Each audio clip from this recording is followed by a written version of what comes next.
The Robertson County Funeral Home has been serving families for a quarter-century.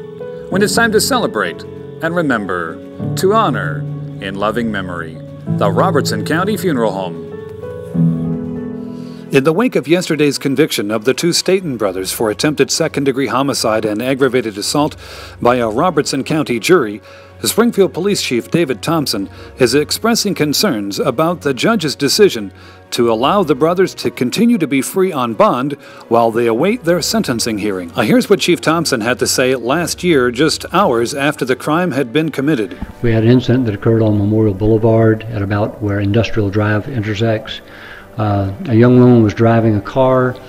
Somebody got in behind her. They followed her. She took a couple of turns and she ended up out there at Memorial and Industrial. She stopped. Somebody got out of that car. They came over and they fired repeated rounds at her, repeated bullets at her, probably about at least 7 or 8 rounds. They fired at her, striking the car. Fortunately, they did not strike her. She was not injured. At least not any more than maybe some fragments and things, but no serious injuries to her.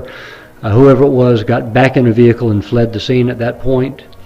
So that's sort of the highlights of that at this point. This afternoon, we stopped by the station again to talk to the chief and get his reaction on the conviction of the two brothers.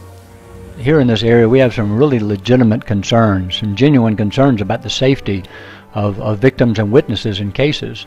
We have a lot of people that don't want to cooperate with law enforcement because they fear for their safety, they fear retaliation.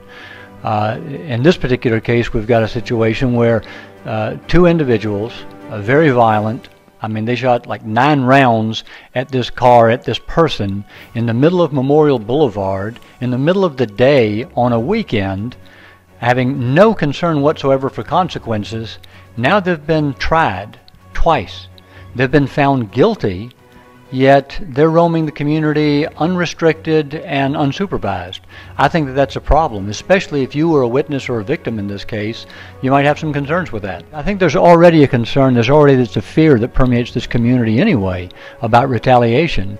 And in this case, when you got people who have committed such violent crimes, which was basically retaliation for someone who committed another crime, when you put those factors together, and now after facing these people in a courtroom, face to face, more than once now, and now these guys are out unsupervised and basically free to roam until they get sentenced, I think that sends a very bad message, not only to the people that were involved in this case, but to anyone who may come forward in the future. I think we have to do a better job of protecting our witnesses and protecting our victims in this area. I think it's very important that we do that. They have to feel safe, they have to feel that they can come forward, and that we are going to protect them.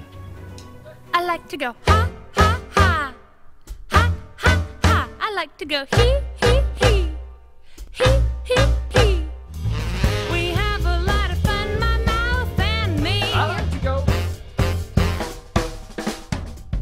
I like to go. I like to go. Big City Dining in Springfield. Depot Bar and Grill.